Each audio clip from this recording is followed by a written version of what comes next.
All right, good evening, everyone. We've still got a few more people, a few more participants coming in, so I'll take up a minute or two before we turn it over to Colonel Miller because he's got good notes to put out for us. Tonight, we are going to be in uniform, so you don't have to turn on your mics just yet. Colonel Miller will let you know when that's going to happen so that we can get everybody that's in get the picture of everybody using this format. Tonight is going to be aerospace education night. So after the notes are put out, Colonel Miller is going to hand it over to Lieutenant Anderson for the majority of the meeting tonight, and then we have a speech to be given that's going to be given by a cadet, and that'll be towards the end of the meeting.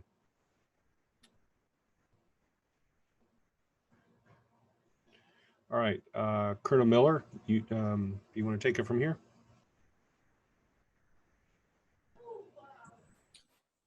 Hey, good evening, everybody. Just hope everybody's doing well tonight. So, big welcome. Hope everybody had a good Monday.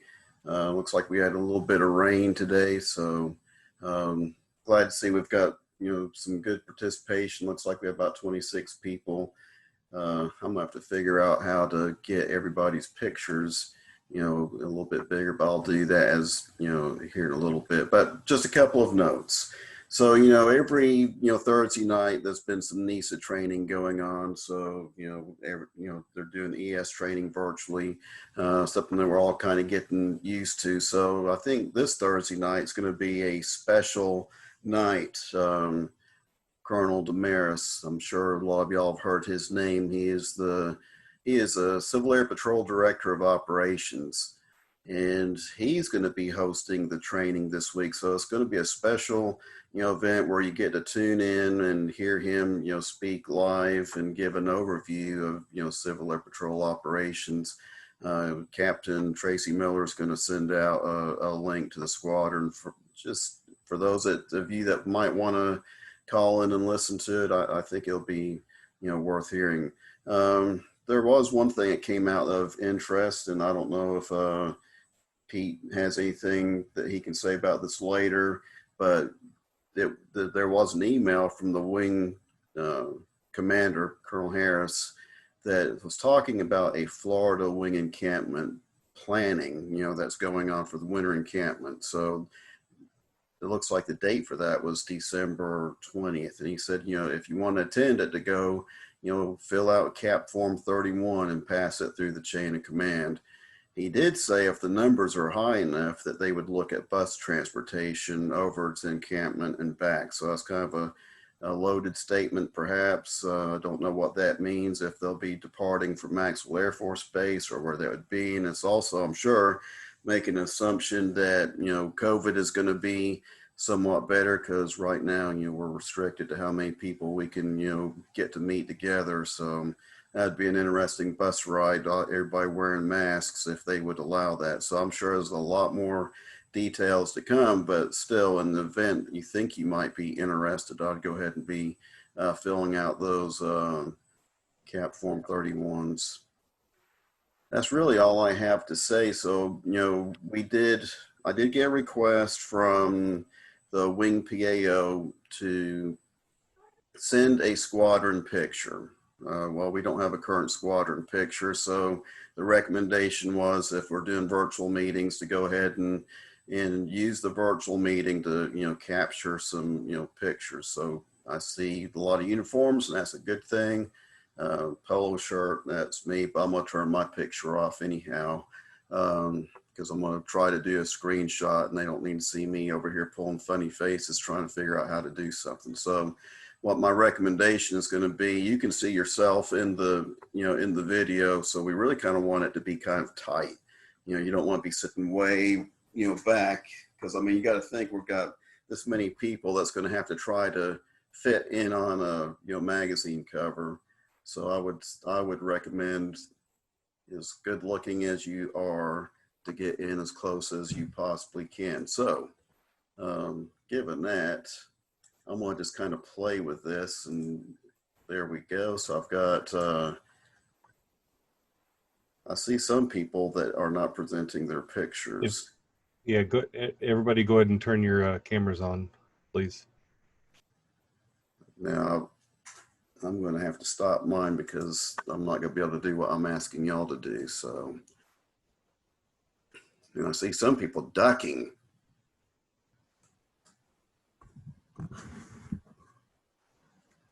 Okay, so that's going to take me just a little while. So I guess y'all, I'm hoping y'all can see the same thing that I'm seeing. Okay, so this is probably given, I got 1, 2, 3, 4, 5 by 1, 2, 3, 4, 5. So it's 25 on this screen. We have 31 participants, so I'm gonna probably have to do a couple of screenshots. So what I'm gonna do is I'm gonna do one screenshot on 3. So whenever I get to 3, give me a nice big cheesy smile, okay? And y'all know how to do this. You've done it plenty of times before. So here we go. 1, 2, 3. Cheese. Okay, so that's one screenshot. So what I'm gonna do is just real quick, see if I can paste that somewhere. Somebody wants to talk while I'm just pulling up. If you don't have a uniform, don't worry about it. We know that there are some cases where you haven't had the time or had the opportunity to go ahead and sew your patches on. It's fine. It's understandable. Okay, so that first one came out pretty good. So now we're going to do screenshot number 2. Okay, so y'all don't know who's on screen on screen number 2, I don't guess. Actually, it looks like there's some duplicates. So because we have 31, it's 25 on. No, visitors are more than welcome to stay on. So here we go. We're going to do it again. This is for screen number 2. So on 3, y'all smile big. 1, 2, 3. All right, let me just see if this one took.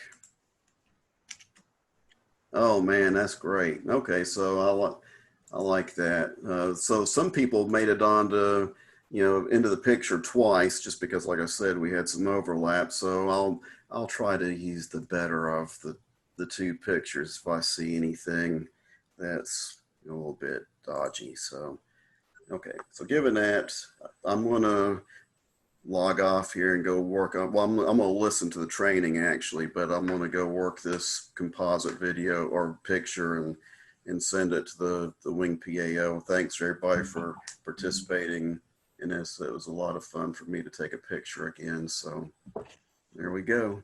Y'all have a good night. And I'm going to just stand by and I'm going to turn this over to Lieutenant Anderson. Okay. Thank you, Colonel Miller. Sergeant Harker, did you have any other announcements that you wanted to make? You're muted.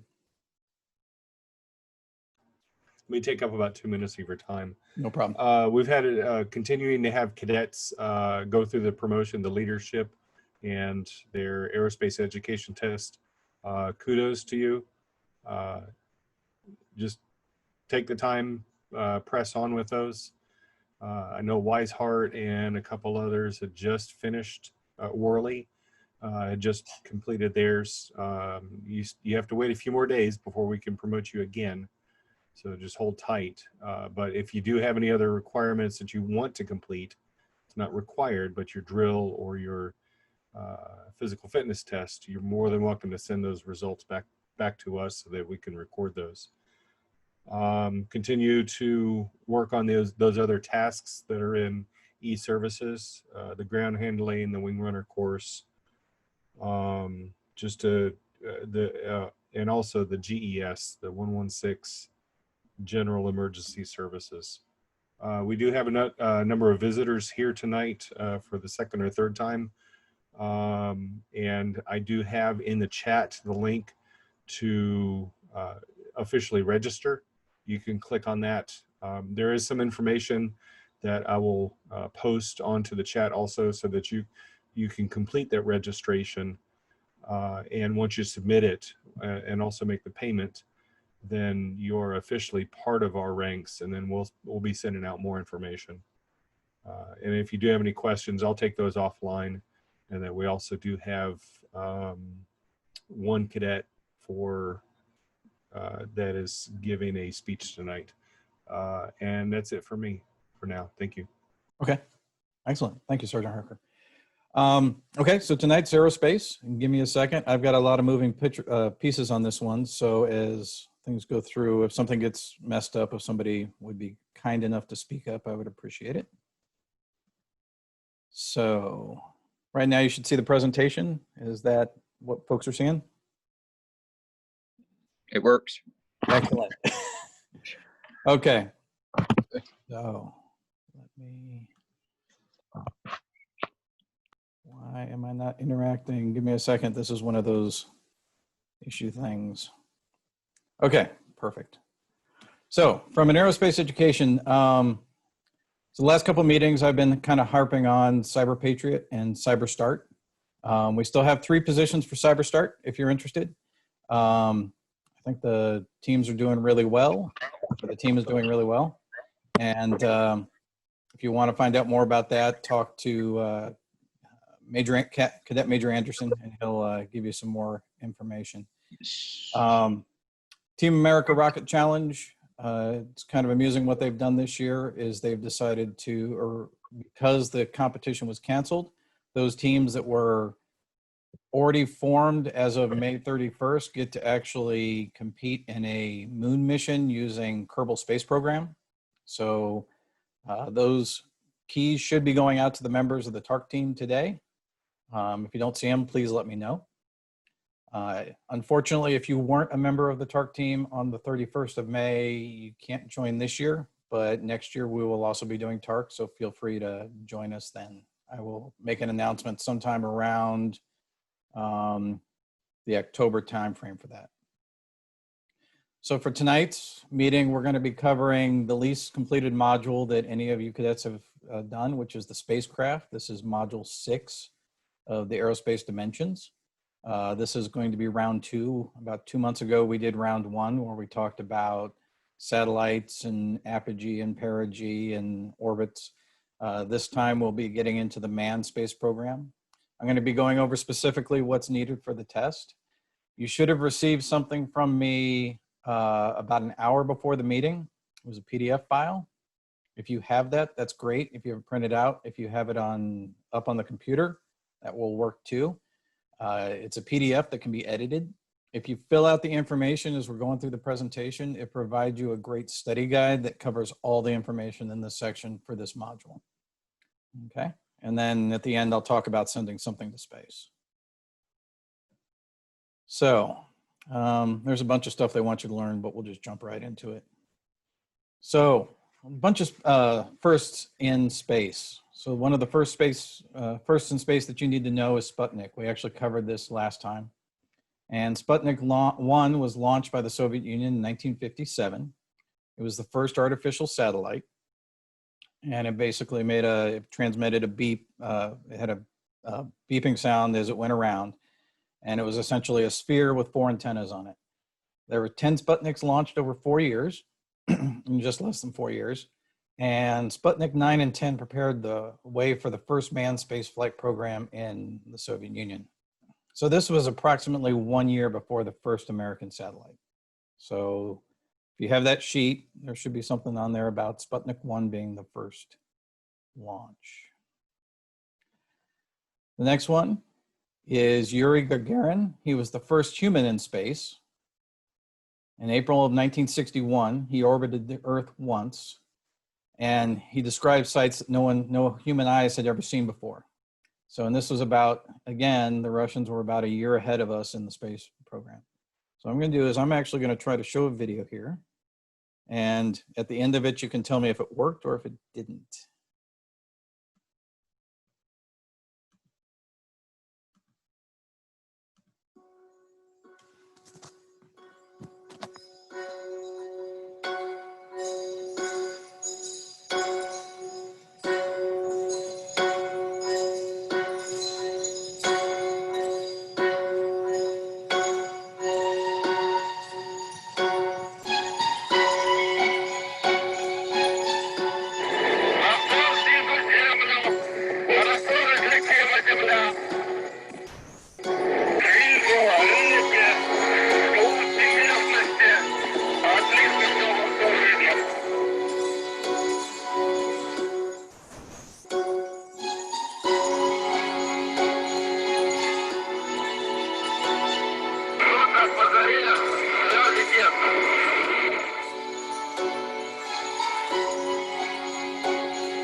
Okay. So how did that video come through, if somebody can provide some feedback? It was fun. Okay. Excellent. Give me a second to reorient. Okay, so that was Yuri Gagarin. So he was the first one in space in 1961. So the next first in space was another Russian first in space, and it was Valentina Tereshkova. She was the first woman in space in 1963. She orbited the planet 48 times and spent 3 days in total in space. This happens to be 18 years before the first American woman in space. So this is one where they were far ahead of us. Again, we'll show you another video. This one's not a trailer and actually has a little bit more content.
Cool.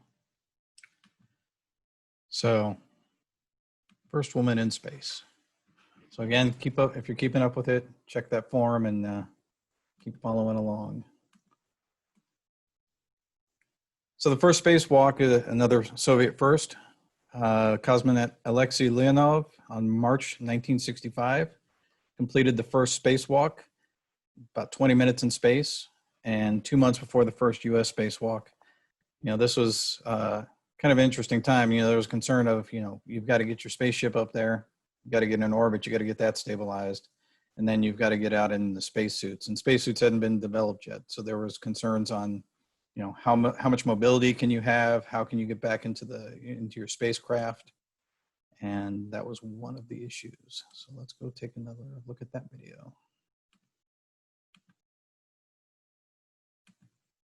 Дорогу к ней продолжает осваивать человек.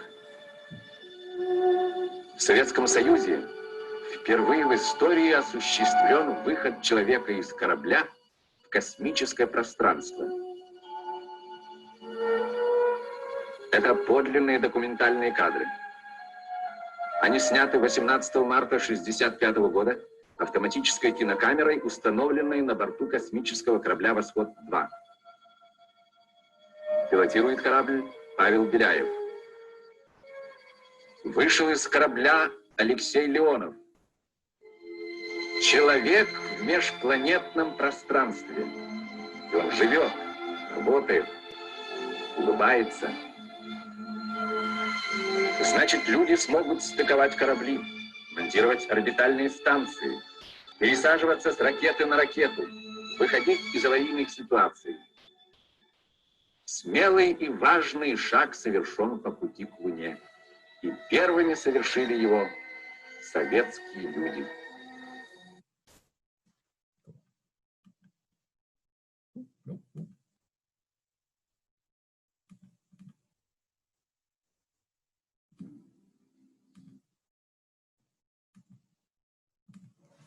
Okay.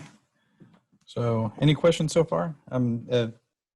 If you do have any, feel free to speak up as I'm going through, because I cannot see the chat screen.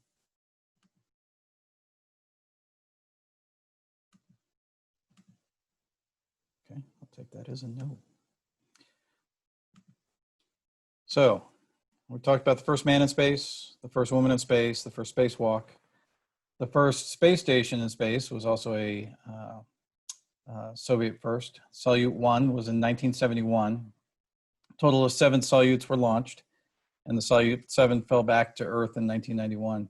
So the Salyuts, of the 2 objects here, the one in the upper right was actually the capsule to get up there. That carries 3 people, and then the Salyuts on the left. So you can kind of get an idea of how small that station was. It was not very big, and it was not very comfortable from the accounts of the cosmonauts. Now we move on to the American space program. So Project Mercury was our main initial space program, and it was to find out if a human could survive in space so they could travel, and what effects, if any, there would be on the human body during that travel. So Alan Shepard became the first person in space in May 1961, and the total flight was 15 minutes long. It was a suborbital flight, but he made it into space.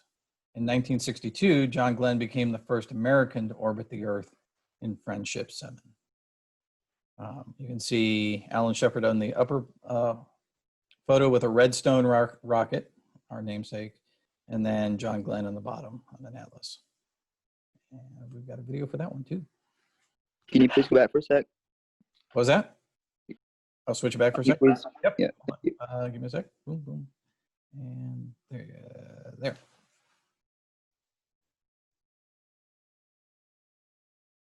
Yeah, I think the big one on this is on that sheet. There should be something about Alan Shepard being the first person in space and for 15 minutes. And then John Glenn following up.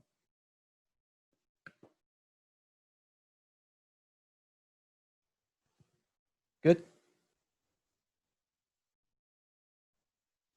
Okay. I'll switch it back after the video real quick if you need more.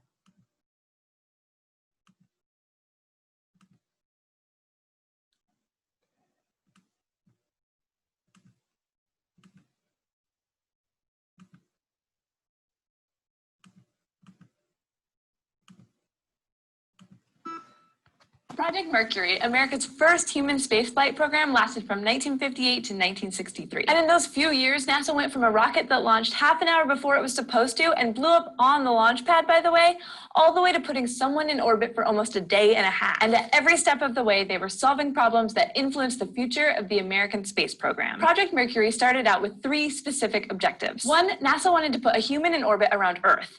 2, they wanted to see how the human body responded to being in space, since no American had ever left Earth before. And 3, they wanted to bring the astronaut and their ship back to Earth safely. And yes, it's a little alarming that putting someone in orbit and bringing them back alive were separate goals. The first launch of Project Mercury was on August 21st, 1959, and it did not go well. The goal of Little Joe 1, as the unmanned booster was called, was to test the escape system. You know, that thing that astronauts would need in case something went terribly wrong. About half an hour before the scheduled launch, there was an explosion. When the smoke cleared, the crowd that had gathered to watch the rocket lift off saw that Little Joe had unexpectedly launched. At least parts of it did. Other parts were still sitting on the launch pad, waiting to be sent up into the sky. The problem was that a pair of electrical circuits got crossed, which sent mixed signals to the rest of the ship. The next launch, Big Joe 1 successfully tested the heat shields, though there were still problems with the actual launching part of things. Throughout the project, the unmanned missions would continue to be plagued with launch problems. It's hard to send something into space, and NASA learned that over and over again. But that's why they were unmanned missions. That's where the kinks were worked out. Some of the 20 unmanned missions tested individual components, like the escape system or the heat shields. Others, especially later on in the project, were tests of whole missions, a kind of dry run before sending humans along for the ride. There were also 6 manned missions in Project Mercury. First came Mercury Redstone 3 in May 1961,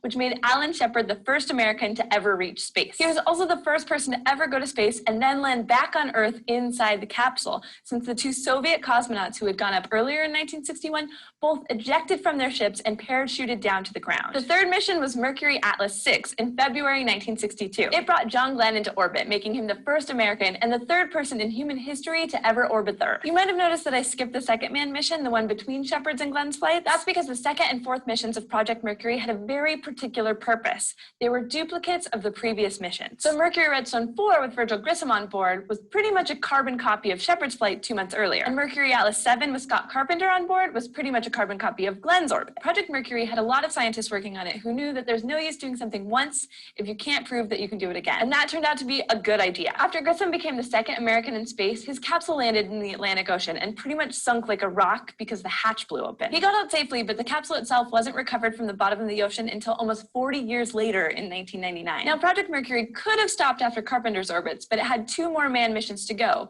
Mercury Atlas 8 and Mercury Atlas 9. Each orbited for longer than the previous mission had, with Mercury Atlas 9 orbiting Earth for almost 34 hours. This let NASA really nail down their second objective of Project Mercury, which was to see what happened when humans were in low gravity for a long time. They were especially interested in seeing if anything happened to the astronauts' bodies or brains that would have made it hard to put together longer missions, like the week-long flight to the moon that was already in the early planning stages. And what they found was encouraging. Being in space for a few days didn't seem to affect the astronauts' health or brain very much. L. Gordon Cooper, the astronaut on board, was just as good a pilot after a day and a half in space. Project Mercury also taught NASA how to effectively put together a series of missions that built on one another, and they learned how to train astronauts so that they could succeed in their missions. So not only did America's first manned space program get us to space, it set the stage for all our future space programs too. Thank you for watching this episode of SciShow Space, and thanks especially to our patrons on Patreon.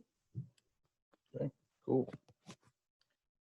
So, Mercury got the astronauts up there initially, got them to, see how they could operate in space, and made sure that we could actually operate in space. So once they could know that the astronauts could get up there and live and operate, the next step was to go ahead and start working on can they go for longer periods of time. Gemini had 10 flights, and it was the first 2-man capsule. So you can kind of see in the middle picture in the center top, the 2 pilots there. It was a very tight capsule for the missions. Astronaut Ed White on his mission became the first U.S. spacewalk, first U.S. astronaut to go on a spacewalk in Gemini 4. And then some important things about the Gemini program. So not only were they going for longer missions, but they allowed the hardware to be tested such that you could perform a rendezvous and docking maneuver, because this was have to be done for the Apollo program. And so they practiced that docking maneuver. They also gathered information on the effective space flight, so long-term weightlessness or longer-term weightlessness. They started exercising in the capsule. These were the first missions where they were actually able to go short-sleeved within the capsule, so they were able to take off the spacesuit for the mission. And they actually established routines for sleeping and eating. So you're going from, I'm going up for a set number of orbits, and then I'm going to come back to Earth, to I can start surviving up for longer periods of time. So, and they gathered enough information that they could go for weeks or months that would be required for these longer duration missions. And like the other ones, we've got a video.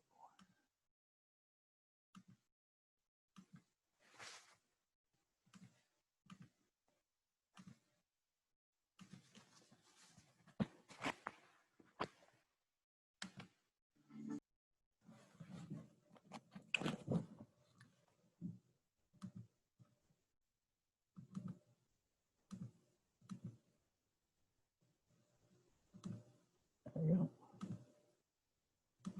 Excellent. So, and one of the interesting things, I mean, from an engineering standpoint, that still amazes me that you had 10 flights in 2 years.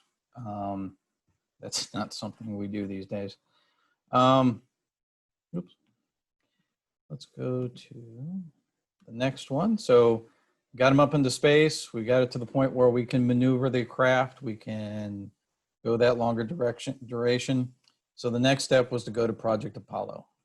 And this is the one that most people are familiar with. And the mission was to put a man on the moon and return them safely home.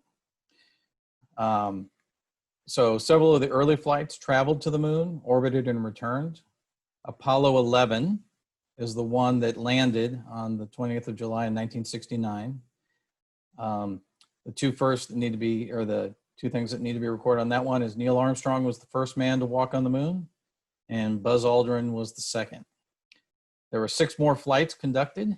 Apollo 13 was aborted and did not go to the moon. That's the one that, the famous one with the movie associated with it. Had an explosion on board and they had to basically fly by and come back. So this was a really big event. You can go online and you can find headline newspapers from all over the world, many different countries. It was a national or international thing. I'll go over the video and then I'll touch on a few extra bits that the video doesn't cover.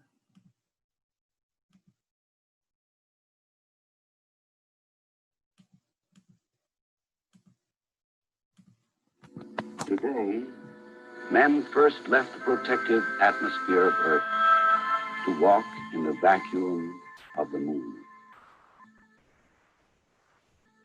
And we may wonder, will our lives ever be the same?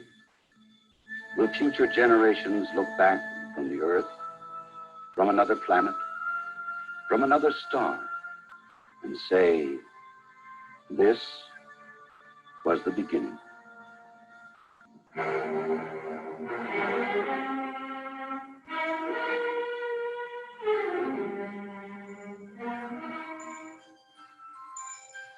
The year is 1961. The space race is in full swing, and the Soviet Union is enjoying a comfortable lead. Under mounting political pressure in the United States, the freshly elected 35th President John F. Kennedy stands before Congress in 1961, and he declares that they will put a man on the moon before the decade is through. For while we cannot guarantee that we shall one day be first, we can guarantee that any failure to make this effort will make us lost. It was an ambitious project, and even NASA itself wasn't sure they could do it by 1970. In 1963, Kennedy even came close to agreeing a joint Soviet-American mission to the moon to avoid duplication of effort. Space offers no problems of sovereignty. Why, therefore, should man's first flight to the moon be a matter of national competition? Despite this, NASA was undaunted and remained committed to its quest.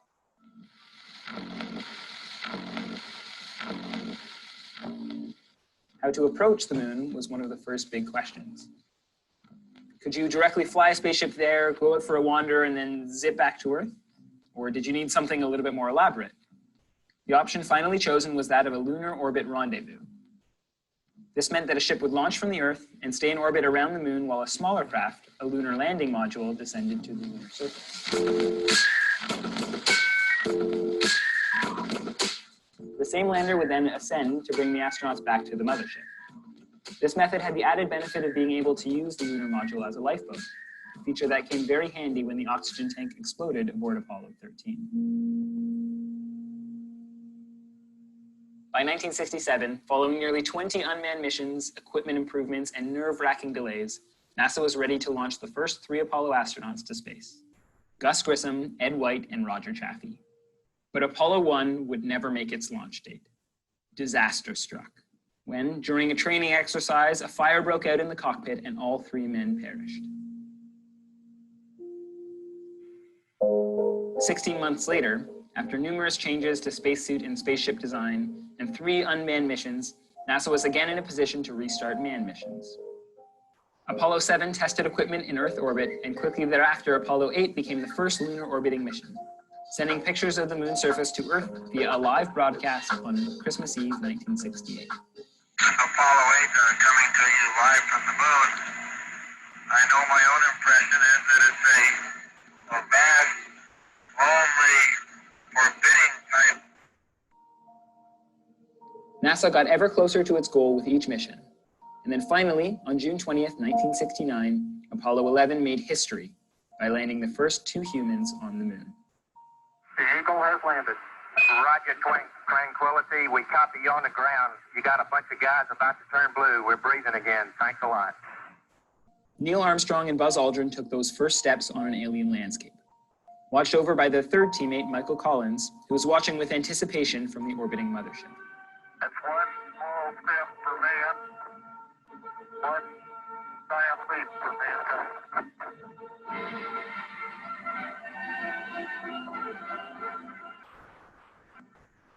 A further 10 men set foot on the surface of the moon during the subsequent Apollo missions.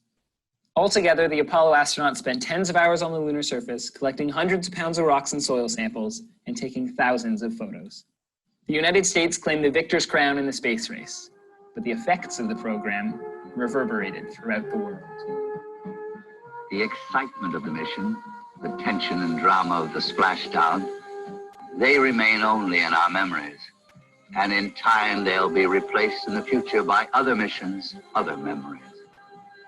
The moments of Apollo may be over, but the understanding and the discovery, they go on.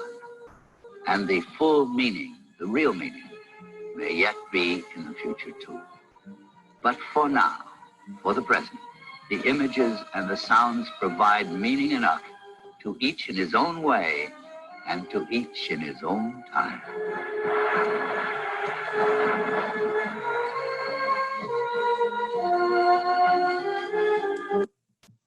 Cool. So we're coming up on almost 50 years since we last were there. It's been a while. Hopefully that'll change with you guys. So a couple other things about the Apollo missions. Too many pieces. So I'll just they touched on the video, kind of walk through this and make sure everybody understand how complex an Apollo mission actually was. Starting in the upper left, going across, you'd have a launch where the Saturn brought you up into orbit. It would circularize. They would actually take and do a translunar injection and send the crew towards the moon. And on its way, it would actually take the crew service module, it would come off and then redock with the lander. And then that as a unit would go and extract and come off the booster that was sending it to the moon. That spacecraft would go to the moon, establish an orbit.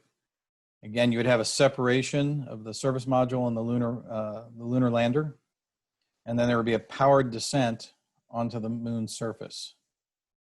You get to see the EVAs. That's where you get to see all the great videos of the astronauts jumping around and driving around in the moon buggy. That's where they collected all the rocks. So on the ascent stage, they were full of rocks and astronauts, and they went back up to the rendezvous with the crew service module. They'd transfer all the video equipment or the videos, the movie reels. They would transfer the rocks and all the samples they had taken and put it on the service module, and then jettison the lander back to fall back down, and then do a trans-Earth inject. So they basically do a delta V, a change in velocity to head back to Earth, at which point, as they got closer, they would actually separate the return module, and then they would go through a landing where you have a heat shield that slows you down into the atmosphere, and then they would actually be recovered in the ocean. So a lot of moving pieces, a lot of what they learned through Project Mercury and Project Gemini got them to the point where they can actually conduct this mission. Couple typical photos. You got the Saturn V taken off in the bottom or the left. In the center, you can see all the different moon landing sites and where they kind of explore different locations. You've got the lander and the rover, the module on the upper right, and the iconic photo with the American flag on the bottom right. So a couple other things that the U.S. space program did is we had Project Skylab. The mission was to put a laboratory in space and study long duration of spaceflight missions. So, you know, the moon missions weren't that long. The Gemini and the Mercuries were definitely not long. So Skylab was the first time where you could get up and get a month-long mission. So the first crew was up there for a month. The last crew was up there for almost 3 months. Proved you could work and live in space. The actual Skylab itself was about the size of a 3-bedroom house. So you get to really know your folks you're with. And that launched in May of 73, soon after the Apollo program. Another one is the Project Apollo Soyuz. So throughout all this, we've been doing the Cold War. We've been, fighting with the Russians to see who's going to do what first. So this is one of the first steps in working together with the Russians. So this is after the Apollo missions, but before the shuttle missions. In July of 75, we linked the US and Soviet spacecraft and did 2 days of experiments together. After that, the space shuttle was our next major system. Unfortunately, from 1975 to 1981, there were no American astronauts in space. We didn't have a way to get them up there, and the shuttle was the primary effort we were working on as a country. In April of 1981, was the first shuttle launch. The thing about the shuttle is it could be used again and again. It's made up of an orbiter, which is the part that looks like an aircraft, at the solid rocket boosters, the two white boosters on the side, and the external tank. Go for it. Sure. Can you please go back to the Apollo Soyuz slide? Yeah. You have a question on it, or are you looking for? I'm just looking at stuff and share everything. No problem. Yeah, so 1975, and it linked the U.S. and Soviet spacecraft. Okay. Were the two big things out of that one. So, and that was actually the first space mission I remember as a kid. So I was about 4 years old, 3 years old. So the STS, the Space Transportation System Space Shuttle, again, it can be used again and again. Orbiter, solid rocket boosters, and external tank were the 3 components. And its mission duration was about 30 years. And in the upper right-hand corner, you can kind of get depicts the shuttle missions over the years, which shuttles flew on which years, and how many flights they had. That's not part of the question. You'll need to know those. But you can see the 5 different shuttles down here. Some notable shuttle missions that you will need to know. First woman in space, American woman in space, was Dr. Sally Ride. She was on STS-7 in June of 1983. So that's Dr. Sally Ride in 1983. The Hubble Space Telescope was placed into orbit by the space shuttle. Flies 300 miles above Earth. And what's unique about putting a shuttle or a telescope into space is much of what you got to fight with telescopes is atmospheric aberrations, or the atmosphere causes your image to not be as clear. So if you can get above the atmosphere, that helps greatly. And that's what the Hubble was there for. That was launched in 1990. There was a little bit of angst associated with it when it got up there, because it basically needed to have corrective lens surgery once it got up there, and a follow-up space shuttle mission had to go up, and they had to correct the system so they can actually get the Hubble to work as well as it was supposed to. So again, the shuttle helped get it up, and then it also helped keep it up and operate.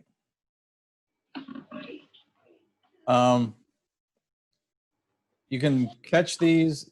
These are a lot of what are in the form. I'll actually send out these charts afterwards so that you can capture these, because you'll need to write them down all right now. But a couple of the major ones, just going through it. STS-25 was the loss of the Challenger. The 34 was the launch of the Galileo probe to investigate the Jupiter and its moons. STS-71 was the first docking with the Russian space station Mir. 88 was the first ISS, International Space Station mission. And the 3rd chapter in this module talks all about the International Space Station. The first female commander was Eileen Collins on STS-93. STS-95, John Glenn returned to space at the age of 77 to explore the effects of space on, folks of advanced age. STS-102 was the longest spacewalk, 8 hours and 56 minutes. 107 was the loss of Columbia with the tile failure and break apart over the US. STS-118 was the first teacher in space. And STS-133 was Eric Boe was the pilot and a former Spots cadet. So the claim to fame for 133 was Spots cadet piloting it. So I'm sure they did other great things. So Russia and America have always been the two countries that have been vying for space presence. Other countries have put things into space, but they don't have the same manned type of space program. You know, they will hitch rides on the US program or the Russian program. We've all been hitching rides on the Russian program until just recently. So China has been aggressively engaging a space program since 2003. They launched the Shenzhou 5, which put Chinese folks in orbit, and they basically said, we intend to go to the moon. So there's somebody to watch in the future. The books kind of stop at 2010. I may have to do Delta and get them up to date, but they're going to be somebody to watch in the future. So do you guys have any questions on the slides that I hit?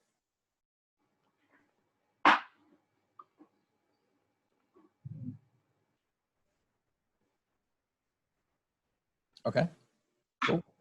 So I will hit one last thing, and this is along the lines of what we talked before with the Celluride EarthCam. You guys were able to give us coordinates that you could command the space ISS to take photos of the Earth. Blue Origin actually has a program that's kind of is pretty neat. They've got this thing called the Club for the Future. I'll send the link for it when we don't have to watch the video, but essentially, yeah, let's watch the video. They make it clear. It's about a minute. Unless I don't have the video. I don't have the video linked up, so I'll just talk about it. So Club for the Future is a program by Blue Origin to take postcards from youth up to senior in high school, and they'll take those postcards, they'll pack them aboard a Shepard flight, it'll go up into space, it'll come back down, and it gets marked of, hey, this went to space, and they'll send the cards back to you.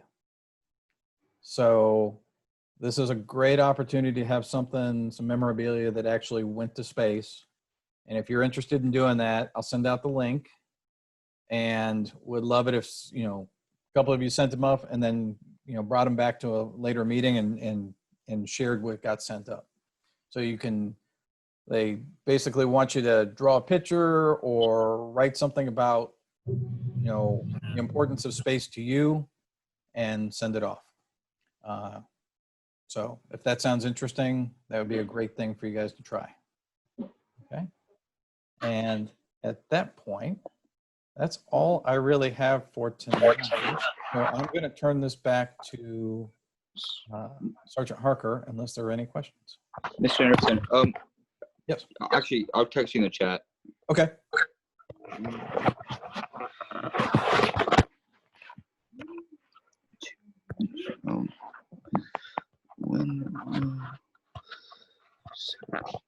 You have Sergeant Harker's there.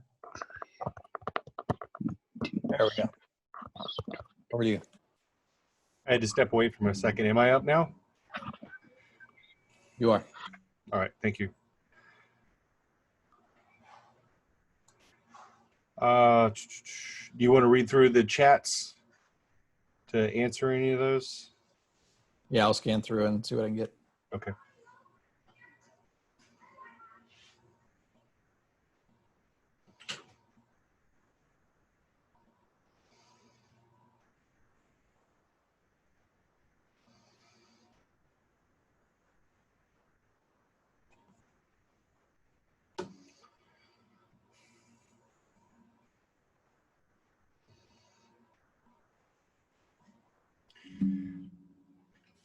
So out of all of the Apollo memorabilia, on the lunar surface. What is still visible to this day? Do you know?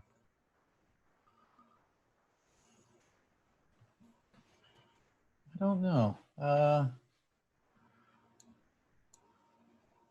have to look into that one, unless you know the answer. I know the guys on Big Bang Theory were able to send a message or send a signal to the moon and back. Mm-hmm. I'm sure that's possible to do. Yep. Actually, there's ways to do laser comm off the moon, which is kind of a cool project to do. Hey, that might be a good project for some cadets to come up with also. It would be. And one of the other ones that I was thinking if cadets would be interested is we could almost do our own equivalent of postcards to the moon by doing a high altitude balloon getting us over 100,000 feet. So that would be an interesting project also. So.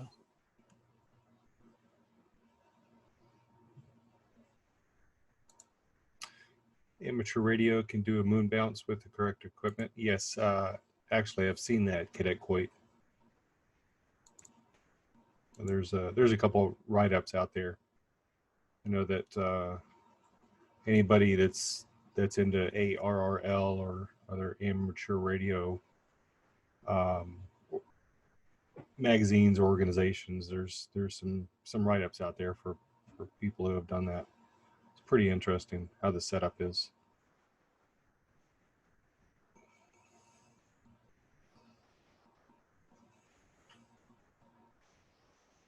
Yep, yeah, Casey's got it right there.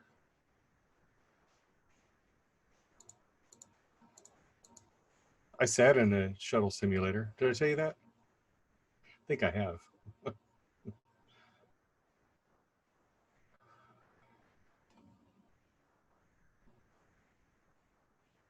All right, Dan or Lieutenant Anderson, thank you very much. It was very informative. I always enjoy going through those, either breaking out the cobwebs or just learn something new as time goes on, especially about the pre-American ventures that took off. It's interesting trying to dig up documentation on some of that. It's a little bit more of a challenge. Well, I'm sure it's easier now to come up with it compared to the past, where a lot of things, especially during the Cold War, that people didn't talk about Russia or USSR and everything. Yep. All right, good. A few admin notes to go through just before we've got Cadet Ramiza. He's going to be giving a speech here in a minute. So we've got 2 cadets or 2 visitors that I've sent the invitation or the membership link to fill out. Those are in your chat, so you can grab that, and then you've also got the information that you need to complete that. If you have any questions, you can email one of us, and then we can help you fill that out. And we look forward to having you guys in our ranks very shortly. The notes for this week I'm going to send out. There are a couple additions to that. One of them is Florida Winter Encampment is coming up within a few months, and that link is going to be in there. And also on this coming Wednesday, 2 days from now, the United States Air Force Female Pilot Panel is being brought to the Southeast region. And this is going to be online. You can register. The link will be there. And that will be interesting because there's going to be interaction with actual Air Force pilots that people across the country are going to be able to interact with. I'm sure that there's going to be a question and answer session. But I think that that'd be a pretty neat experience for you cadets to join, and it is also free. Senior members are welcome to it also.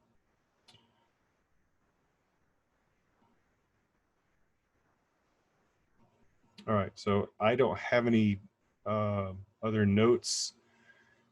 Cadet Remiza, are you ready? I am. Okay, I will mute my mic and let you take over. All right. Well, good afternoon or good evening, Redstone. I'm Cadet Chief Master Sergeant Miza, and this is my speech on the importance of America's aerospace power in national security. So kind of to fill the void of what you may or may not know, the importance of America's power of aerospace and national security is important because you need three, at least in my opinion, you need three effective forms of air security that involves with air, sea, and land. Because to really protect a country, you need three effective forms, one on land, sea, and air, that we have a multi-environmental protection of your country. So to dig deep into this, I'm going to backtrack from the history of America's aerospace, starting around World War II. In World War II, there was many different concerns, especially of Nazi Germany, of them taking their U-boats and bombing our coastal waters. So with Civil Air Patrol, which was founded in 1941, we started as an anti-U-boat mission, and we started bombing Nazi U-boats and keeping them off our borders as kind of a control, and still be, back and forth with the Navy. Now, the forming of Civil Air Patrol is quite different than what it was actually used for in World War II. So starting out, there's two people that really got the idea of the National Civil Air Patrol. Their names was Rob Wilson and Milton Knight. Rob Wilson was a World War II veteran, and Milton Knight as well came up with the idea of a security force that was based on the civilian life. And Milton Knight from Ohio organized and incorporated the Civilian Air Reserve in 1938 with Rob Wilson. And together they made a proposal for the Civil Air Patrol, which was approved by the Commerce, Navy, and War Departments in November, and the national headquarters opened up December 1st of 1941. And some of you guys may know, since it's part of your military knowledge, on December 1st, 1941, Civil Air Patrol was opened under Major General John F. Curry as the first national commander. And throughout the lifespan of Civil Air Patrol, especially back in World War II, it was the civilian auxiliary of the Army Air Corps first. And then later, when the Air Force was added to the military branches, it eventually became the auxiliary of the Air Force. And taking that, its power of airspace and national security eventually evolved with the military and other civilian organizations to really form a sense of border control, and also just a sense of security in America. So today, we have a different form of national security in the air different of how it was in the past. So today, we have different surveillance aircraft and drones that can look for different aircraft in the sky. So if there's a no restriction zone and an aircraft goes in there, you can either use one of those aircraft, a radar, or satellite to track that, and then whoever's tracking that can really depend on how you're going to target that. One of which being the Air Reserve. And I've done my research on one specific topic, that of which being the President of the United States. So wherever the president goes, a no-fly restriction zone is set in place to protect the president. And that's reinforced by the Air Reserve, Air Force, really any aviation-based security to protect the president. One of which is, just to shoot out an example, are the Air Reserve. If you look it up, I think it was NBC News that did a collaboration with Civil Air Patrol about the security of the president. And in the video, you can look it up, and it's really intense process. It's almost as quick as you can really count. And here in a matter of seconds, F-16s deployed from several other bases can go and attack that aircraft and intercept them to protect the president. And that's one of the few examples of how our airspace power is really effective in national security. And one of the last talking points for this speech is the future of how we're going to really develop our national security. One of which being how we're going to improve our aircraft, whether that's cost efficiency or fuel efficiency. I'm more than certain we're going to be seeing cheaper aircraft to maintain and keep in the air, as well as aircraft that expand past their current limits. So instead of going a set speed, these new aircraft that can be manufactured can go faster, higher, maybe even quieter, or even undetectable by enemy radar. And this is kind of a similar thing with cars, because if you're having a set piece of vehicle that is wrapped around fuel, so if you have to put fuel in it to make it function, why not make it electric? Cars are already doing that. What about the drones? You know, there are certain ways that we can incorporate electricity into our aircraft for better cost efficiency, but it's really all about design and engineering rather than just coming up with the idea. And it's very similar to the car manufacturers such as Tesla that are already experimenting with this. We already have several experiments here in the US with 100% electric aircraft. And that may be the start of the next future. We'll just have to really just follow up and see. And really, America's aerospace power is really important in national security. Not only is it just one of the three basics to needing effective forms of security, it is also one of the most, at least in my opinion, one of the most fascinating features, because we don't stop at air. We also go up and beyond into space, which is why they call it aerospace. So instead of just staying in the air, we also have satellites up in space. We have different stations up in space as well that we can do our own tests. We can collaborate with other countries and other nations and really get an understanding of what it's like to protect your nation. And maybe with the new Space Force that is part of the Air Force, we'll be seeing some more aircraft and possibly some new spacecraft that is going to be used in our national security. And just to go over what I talked about, America's aerospace power is important. Without that, your country would be overrun easily. I talked about the history of World War II with Civil Air Patrol, the forming of it, and how it was used as a deterrent to Nazi U-boats. And also, I talked about how today we have different levels and different fields of aerospace protectant for the President of the United States, for military bases. And the last bit of information I gave y'all was the future of how we're going to defend our country with aerospace, and really just what we can do as people, because in these unprecedented times, we need as much protection, as much security as we can get. And it may not be the easiest solution to just talk with a few people, but if it means collaborating as a team and doing what you have to in order to come up with an idea, that's what we need to do. This pretty much concludes my essay. Are there any questions, comments, or concerns that I can answer at this time?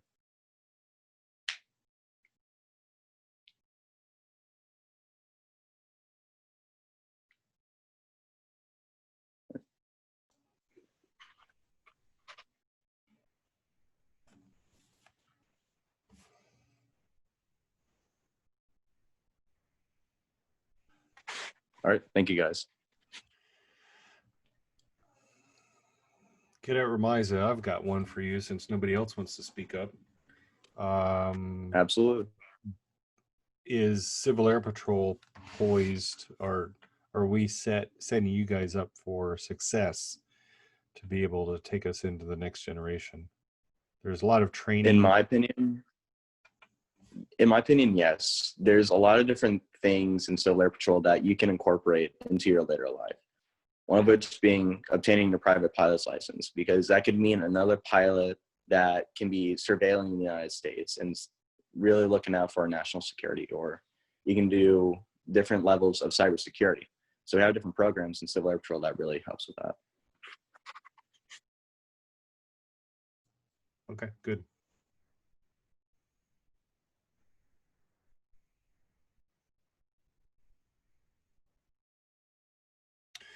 Good job in the presentation. I enjoyed it. It almost makes me want to sign up again, but then again, I'm already done with that, so I don't have to do it. I'll support you guys to take on that endeavor. Thank you, Sergeant. All right. All right, cadets or senior members, do you have any questions or anything of me?